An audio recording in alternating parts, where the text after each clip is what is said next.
Isang bank manager ang nagtaka at nagduda sa isang lola dahil palagi ito nagwi-withdraw ng 3 milyon kada linggo. Tanong ng bank manager, "Lola, bakit po linggo-linggo kayo nagwi-withdraw ng pera?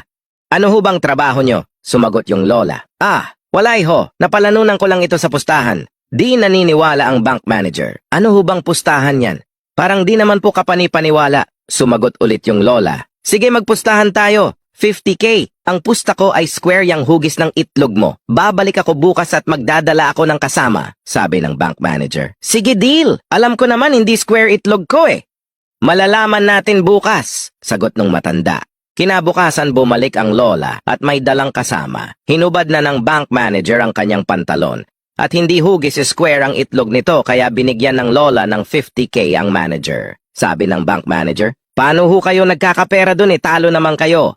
Bumulong yung lola, "May pustahan din kami nitong kasama ko. Sa halagang 500K, ipapakita mo ang itlog mo sa amin."